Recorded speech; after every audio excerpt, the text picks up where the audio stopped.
Okay, Bloodlines, scene 31, shot 2, take 1.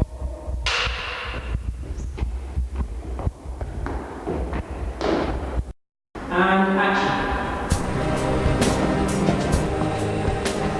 You acquired this here in Venice? Aye, from Grimaldi. That slime ball. You know him, he implied it were magic. Said to make me a rich man. He implied it like. What kind of man? And cut. My job on Bloodlines was cinematographer on the modern day scenes. Good evening. Miss Thieves ransacked the opening of an exhibition.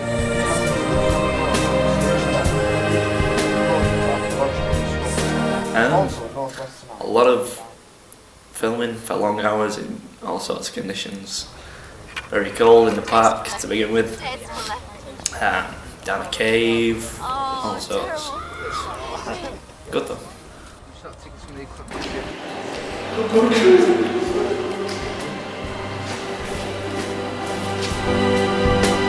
The most challenging thing, I suppose, was getting everything done on time and stuff, and meeting deadlines. It was a pretty tight schedule that was on. That one sort of dog sounds and the friend rescue was really badly for Right, left for a bit. Fondest memory about this shoot was, I think when we finally was able to say it's a wrap. So just know that it was done and that we'd finally done it. So.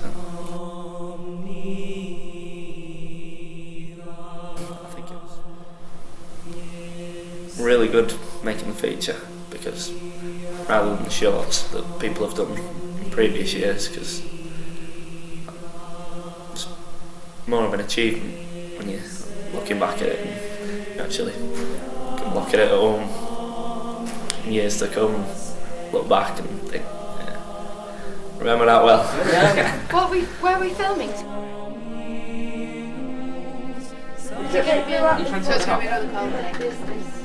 The way the films change people, I think, to give everybody more confidence and more self-belief. And I think everybody will go on to uni or whatever they want to do with a lot more confidence and believe in themselves, because we can do it. Action! Hello? And what the money for? Yeah, this is Henry. I mean, it's not as if... What? He said... And a what? I'll be right there.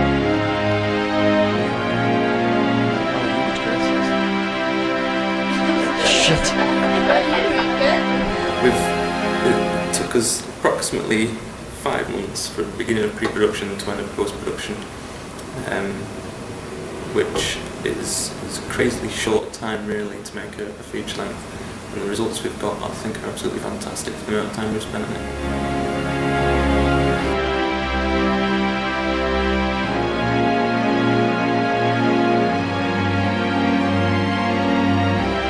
I was a general kind of technical dog's body on set. I did things with like operating the crane, helped out with kind of equipment maintenance. I built the crane and then operated that on set as well. That was quite difficult because it's something we'd never done before. So none of us were really used to it or knew what kind of results we'd get from it.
200.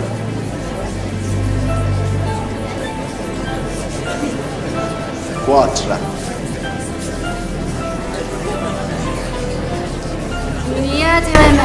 So on set I also helped with kind of technical problems, lights going, bulbs blowing, problems with power, batteries, stuff like that. Also helped carry stuff around when needed to. Helped with the dolly as well, which I also built during pre-production.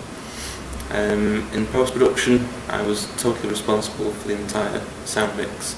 I had to do a lot of planning and research into how to mix in Dolby Digital Surround. And then spent a lot of time actually doing the mix and adding Foley and special effects and clean dialogue we'd taken during the shoot. We used a standard home PC and 3 sound cards, which was probably the craziest thing I've ever tried doing in my whole entire life. I don't think I'll ever try it again because it was fraught with errors, but it worked, which was the main miracle. The thing I'm most proud of is probably the sound mix. Although I've done mixing for bands and live a lot before, I've never done anything that involves 6 channels of audio at the same time. I've always worked with 2, and getting it all to work and then encoding it into the final file to be written to the DVD was a hell of a challenge, but it was great fun at the same time.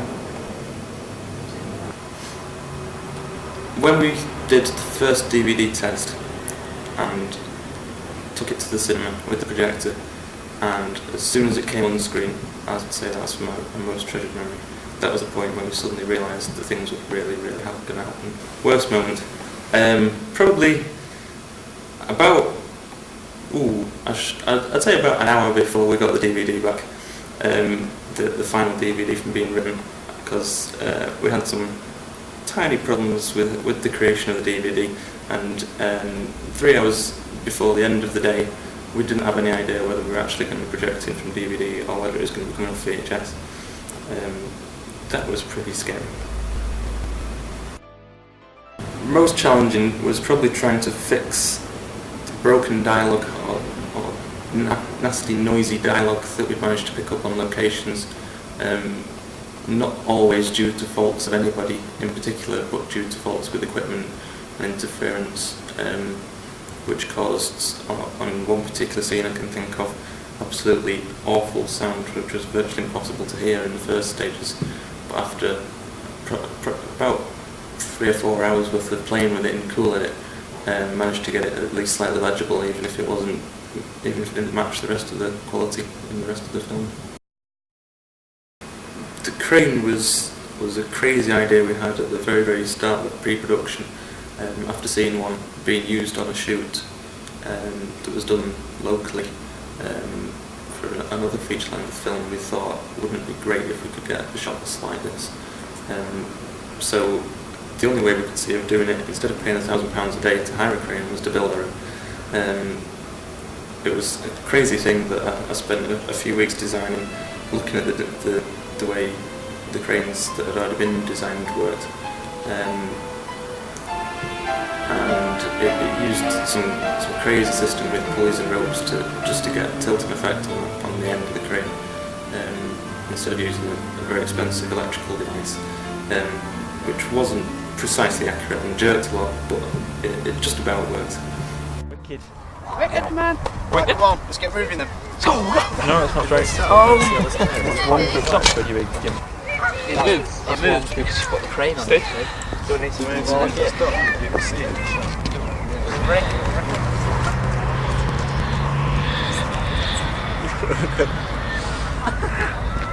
He's filming, you're filming.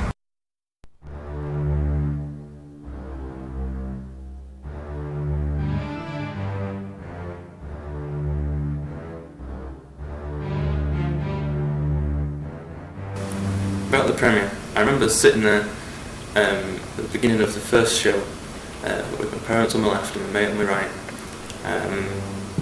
and being absolutely scared to death that when the lights went down, nothing would appear on the screen. The other main memorable moment I have was one of the glitches in the soundtrack that we only noticed afterwards, with this kind of stone panel at the beginning of the prison scene, where I had accidentally left a totally quiet section in the soundtrack, which just went absolutely dead silent. And because of the nature of the shot, it just looked like the whole thing had frozen and stopped. And it stayed like that for about 3 seconds. It was the longest moment of my whole life, I think.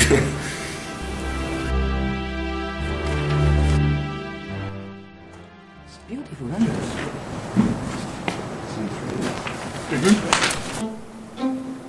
Questo amore, così violento, così fragile, così tenero, così disperato.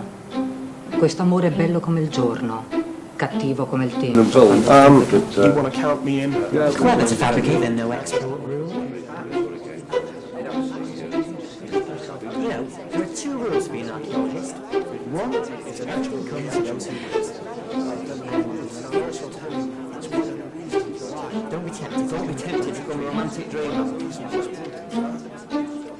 It's a sign of progress. Twice. Italian. You and I. And see Never really to do Italian.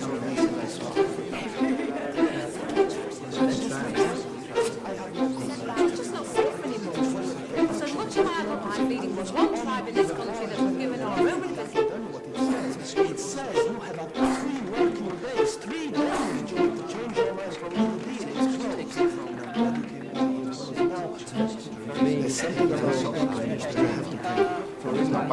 and I shouldn't think of this because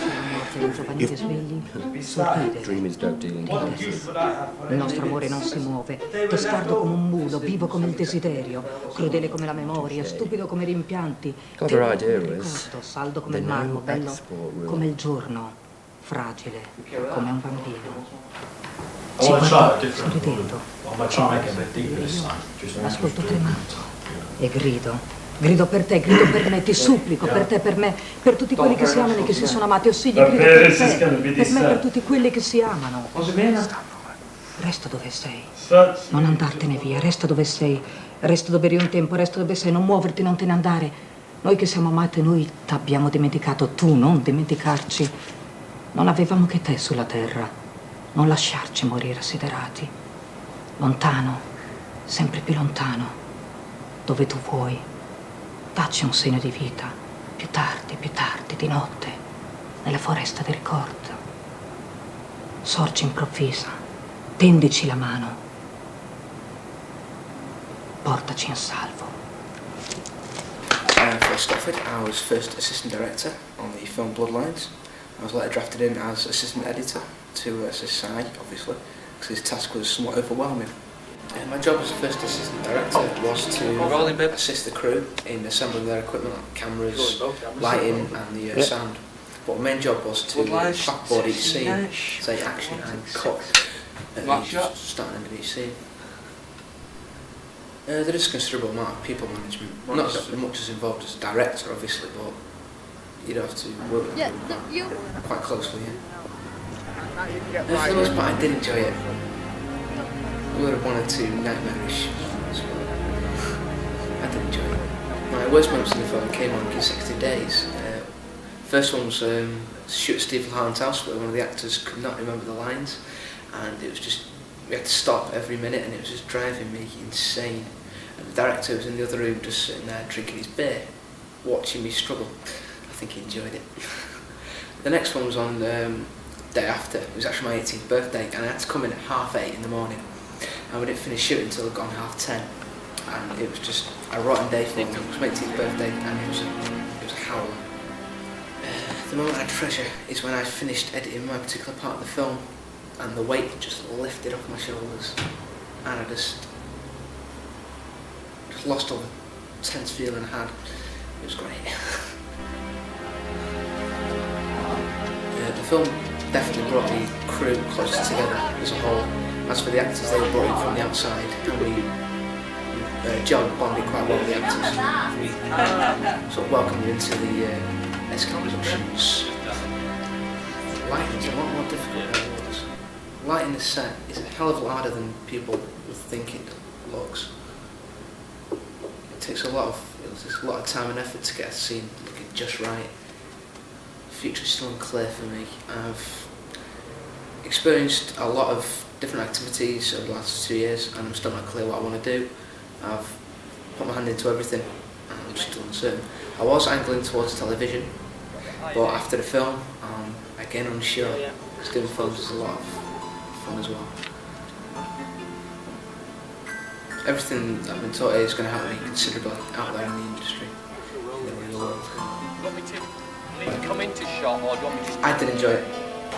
It was a damn good experience, and I'd do it all again. But for money this time. So we just go straight into Kitty? Don't be dead abrupt though, because then it's awful.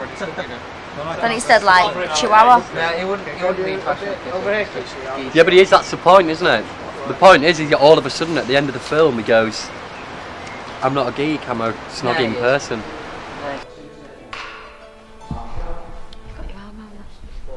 And it's a different thing now, isn't it? It's we're in the same position.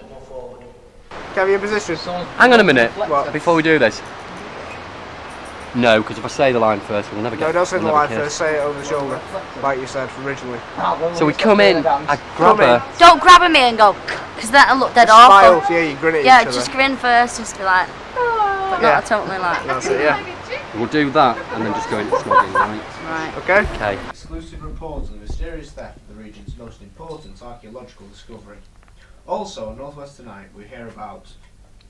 Still don't understand. I could see you thinking as well while I was watching the TV. I'm Dave Curtin, I was the director of photography on Bloodlines.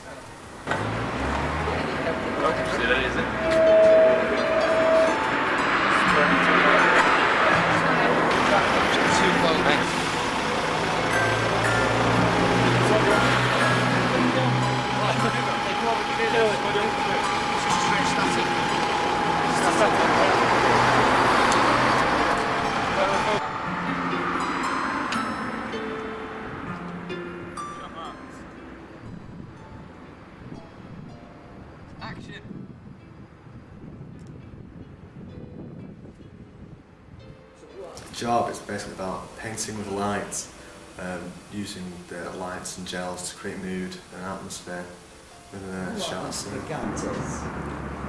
Such a me. Thieves, perhaps. Hey, someone is a coming.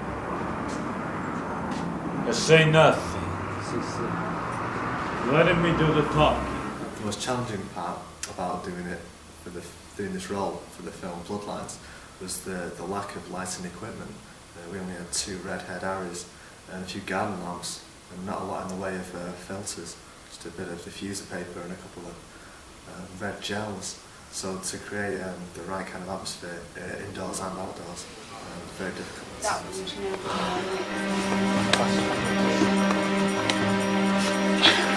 What I have is various shoots like the auction scene shoot, which went very well. Surprisingly well. We had plenty of time to spare and a bit of We're going at once. Very satisfied. We're going it twice, eh?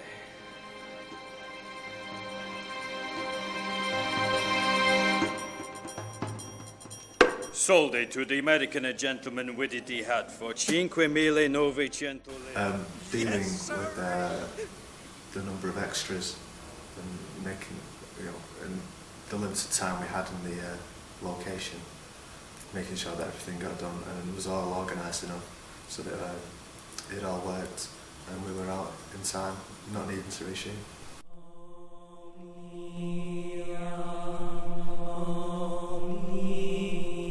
My worst memory was when I was called in to direct a scene one Saturday morning because the director was unavailable, and I'm not a natural director by any means, and I really struggled that day, feeling a bit hungover from the night before as well. And it was a real task to try and get that done, but in the end we got what we needed just about, and it just about worked, but it was a bit touch and go. Mama, what is that? Huh? That, my son, is our birthright.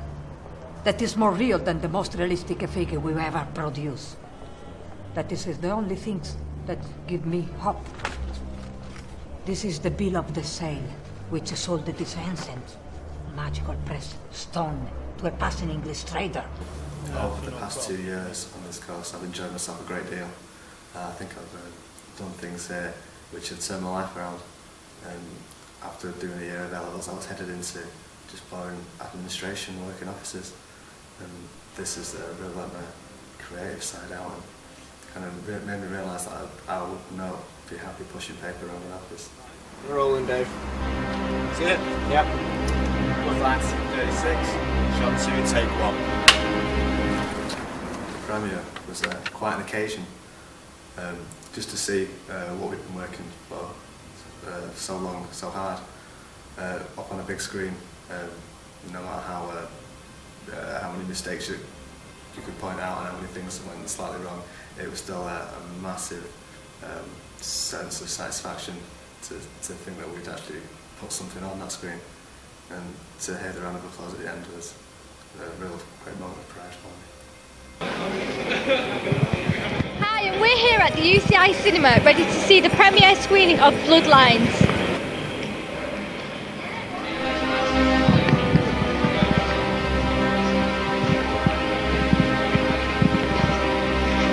Later on we'll be getting the reactions of the cast, crew members and everyone else and all the audience's opinions of what the film will be like. Max, how do you feel the first premiere of the movie's going to go today? How do I feel it's going to go? Well, I'm quite excited about it, and it should be fascinating watching it on a big screen, because I've only ever seen myself on little TV screens. Are you amazed at the amount of people that have turned up today? Well, you've had to have 2 showings, haven't you, to accommodate everybody, so that's quite impressive. That's well done. My thoughts, thank God it's all done really. It's been a hectic couple of months doing this year. There's been ups and downs. There's been a lot of downs in the last couple of days. Didn't even think we were going to get it done. The DVD was like, not going to get done, but it's there and we're doing it and it's great and I feel great.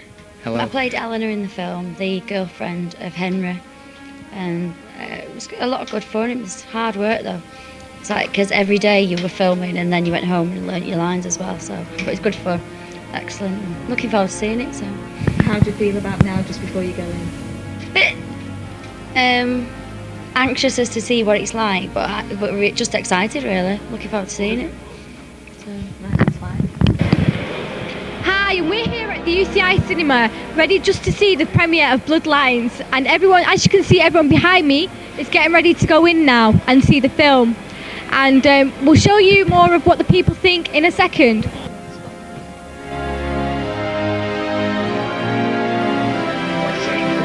I thought it was absolutely amazing. I was comparing it as I would normally a commercial film, and I thought the actual direction and the sound quality was absolutely first class. I cannot believe that it was done by young people. It was so good. What did you think of the film? Brilliant. An extremely good piece of work. I thought it really worked extremely well, special effects. The overall audio was a brilliant job, and I think you all deserve a great hand of applause on it. Who was your favourite character? Favourite character? I thought really the elderly guy who did that. He was absolutely brilliant in it. Held it together from being the original alchemist, as it were, right to the very end of the end shot. I thought it was superb, extremely good. Enjoyed every minute of it. Well, I feel very proud to have been part of that marvellous achievement. I was certainly the oldest in the cast, and it's all youngsters have done all the work and put it together, and it's my privilege to have a part. Enjoyed it. I'm very impressed, very impressed. It's been a success, I think. How's your production been? Well, there's so many problems, you know, the weather and getting cast together and costumes and continuity, so many troubles facing them. They've overcome them. And it's been, I think I'm very impressed. Very impressed. So. Well, probably, yeah. Probably if you need some. But I don't think they'll be doing a film on this scale next year. I think they'll just be back to 5-minute short films next year. But this was just a one-off. But it's brilliant, yeah. Who's your favourite character? Well, I could be big-headed and say me. But no, I think I like Keith Elquist as the professor. I thought he was perfect. He did really well. Favourite part? Probably the special effect where we turned into skeletons. That was very impressive. Yeah, that was quite impressive. You wouldn't have expected that with a student film, that special effects like that. So good stuff. Yeah. What did you think of the film? Well, I thought it was great. I'm thinking of being the main character in a movie once, sometimes. I meant. You'd like to be in a new film? Yeah, I'd like to be in a new film with me as the main character in it. I thought it was great. Yeah, bit boring at parts, but on the whole, it was good. I thought it was very good, actually. Are you pleased with the premiere? Yeah, there's parts of it a bit dark, but not too bad. I enjoyed it. Good storyline. Yeah, and a little bits of funny bits as well. Would that be your parts by any chance? No, that was the guy that was walking backwards all the way. I thought, it's going to turn into a comedy, this one. It's a great achievement, I think. It's great. It's a great achievement, yes. Pleased with that? Not pleased about myself, but I'm pleased how they did everything. Yes, I'm very pleased. Not about myself, not much. I'm a little disappointed, but I think I can improve. Yes, by this experience. Yes, it was very good. Well, I'm quite impressed with the sound mix. It sounded a lot better than I thought it would in the actual cinema. There's still a lot of glitches with it, but it's nothing major. It's been very, very, very tight to get it done, really. I only finished at 8:30 last night, so it's quite lucky. Quite amazed it's up there. Very happy with it. All in all, for what it was, I thought it was good. Considering we had no budget and we've never done anything like this before, I think it was a good thing altogether. It was a bit dark in places, but I put that down to the substandard facilities here in UCI. I think that was the main problem. But apart from that, yeah, it was good. Special effects were dead good, and all in all, I'm pretty pleased with it. So that's it. You got me. Bye. Cheers. What did you think of the film? It all went very well, I think, and people said they liked it, the actors said they liked it, so yeah, I was quite happy. Very, extremely happy, yeah. Okay. You alright with that? Yeah? You're having a two-way conversation? Yeah,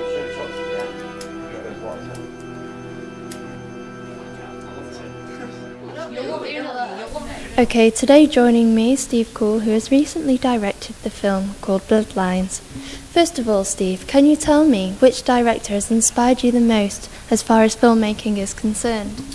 As far as filmmaking is concerned, I like Ridley Scott. I like Gladiator. I think it's a very good film. Even though it was in the newspaper the other day, it was brought about all the continuity errors in it, but overall people don't tend to notice those tiny little things. I do like that. And Frank Darabont, who directed The Green Mile and The Shawshank Redemption, he's only really made those two films, but they've both been real hits with the public. So he's had two hits out of two, really, so that's quite good. So I take it Gladiator's your favourite film? No, The Green Mile's my favourite film. Frank Darabont. Okay. So what's so special about Bloodlines? What's so special about Bloodlines? Well, the fact that it was finished, basically, that's what's special about it, because it was students that made it, obviously. The fact that it's actually finished and it's going to be there at the Trafford Centre on the 22nd is just a miracle, really. Okay. Now, as a director, and it's your first film, would you do directing again? Well, I look to go into directing, producing and directing films in the future. I go to Surrey Institute next year to study film. I'll be planning to go into film when I finish there and get some work experience while I'm there at Surrey as well. Have you ever thought about going into writing films, script writing? I enjoy writing films a lot, and I do enjoy script writing, but I think I'd leave that as a director to the professional script writers, and I'd direct their scripts rather than my own. But I do like writing and I do write, yeah. Okay, well, thank you for joining me today, and hope everything goes well and your story goes great. Okay, thank you very much. Thanks, Nat.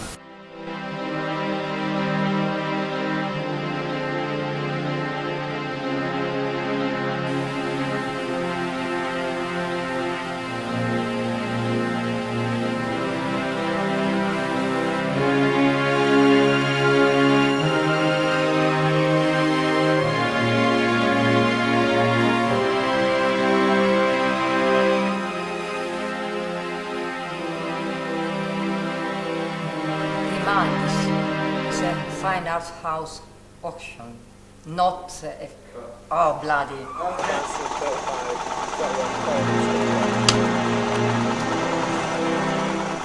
Falling in your car.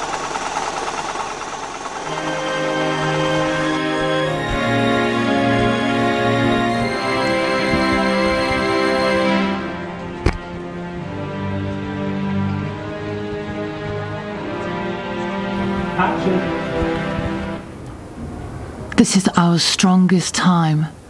Blink gone, you know? I see.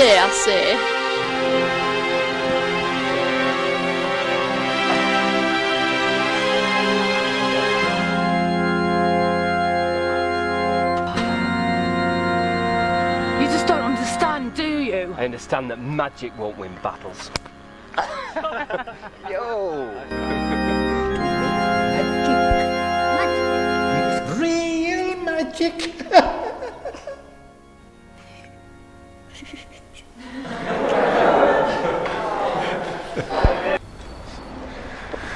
Magic. That stone will be the downfall of any man who comes into contact with it. You know, the loudest plane in history. Bloodlines, scene 29, shot 3, take 1.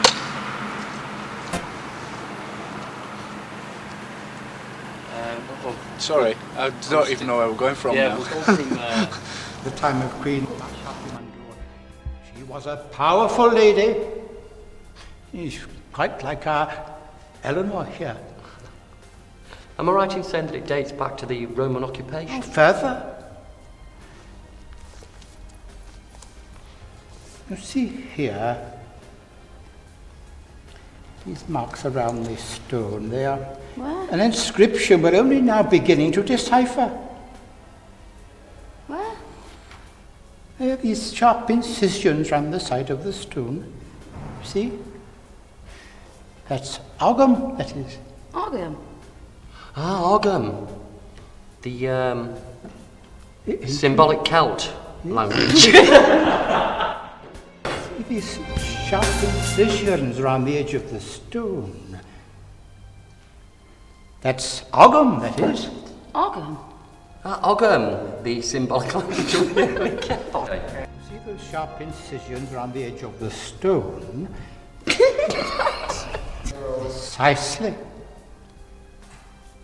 But you say in your book that it can't be understood. All right, saying it dates back to the Roman occupation. Because we're different people, Vinicius. We always were.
And cut.